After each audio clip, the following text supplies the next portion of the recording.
Disoriented, he raised his head. The sky weighed down like a slab. Blood thumped in his forehead. "Is that you, Timothy? I heard a collision.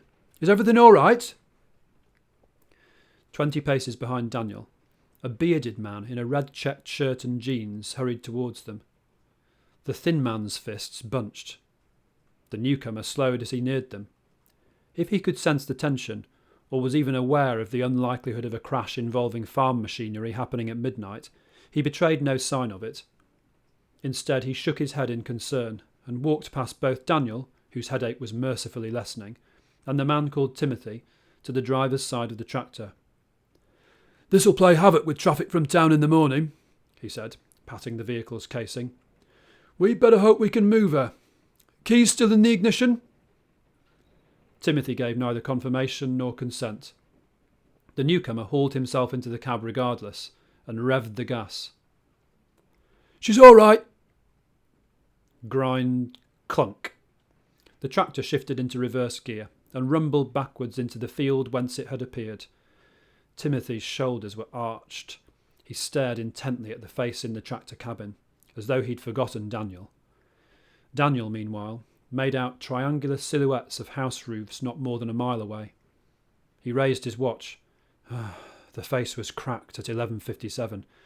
His hands were still quivering. He guessed it was maybe 12 by now. Not too late to knock for some sympathetic villager. But Julia, what had he done? Why had he come all this way? Why had he abandoned her? He suddenly felt enormously stupid. Had it taken a car crash to make him see sense? Headlights and engine cut. The road was suddenly dark and quiet.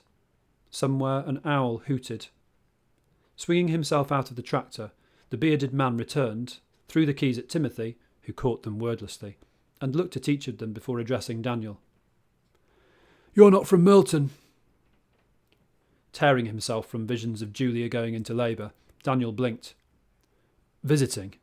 I'd hoped to drive through the night to get home. I don't suppose you'd be able to tow me to a garage? Your man here crashed into me." The man folded his arms. "Tim, what's going on?" The thin man spoke at last. "Stay out of this, Bill." "Don't give me that. Man's got a point about your liability. I'm a witness, or as good as." Daniel couldn't take all this in. I need to... The man called Bill held up his hand. "No need to say what you're doing here. Come with me. I'll put you up. You can be away in the morning." "I don't know about the morning." At least a midnight mile to knock on doors wouldn't be necessary. "But that's very kind. Thanks." "Don't mention it." The man looked at the black sky, then shot a glance at Timothy. "Good thing nobody was hurt, eh?" he said, before making back along the road in the direction he had come. There being no doubt what his best move was, Daniel stepped smartly to follow, leaving Timothy in the middle of the road. "You'll regret this, Bill," Timothy shouted suddenly. Daniel dared not turn to see his face, but his rescuer, a couple of paces ahead, merely shrugged. "Don't worry about your car," the bearded man told Daniel the moment he caught up. "I know a guy." Daniel raised an eyebrow. "I think it might be quite badly damaged. There was quite a bump when he crashed into me. I'm still a bit off kilter, to be honest." "Doesn't look too bad to me," the man said improbably, continuing along the dark road past where the car listed into the ditch. "I don't doubt Tim was irresponsible, though." "You know him?" "After a fashion. You'd think we'd all know everyone in a village like this, but it's not that straightforward." The absence of any street lamps brightened constellations above, the eagle, the swan, the dolphin, Sirius flashing different colours, that were invisible in the city. Daniel rubbed his hands together. It was cold.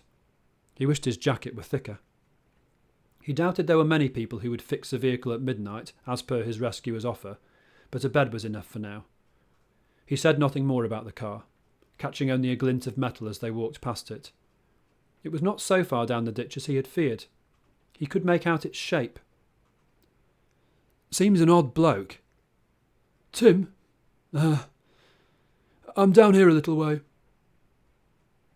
The man left the road, leading Daniel onto a narrow woodland path through a gap between closely packed conifers.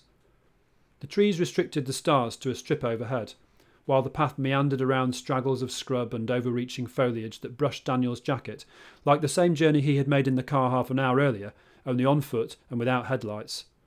Holding a hand up to guard his face against rogue branches, Daniel watched the man duck under and skip over obstacles with the ease of familiarity. It was not long before he was too far behind for anything but a raised voice to catch attention, and, not knowing how close the houses of the village were, Daniel felt uncomfortable shouting. He suffered his trip slalom around trunks and roots in silence until, just when he had lost sight of his guide completely, the trees relented and a house appeared at the bottom of a clearing.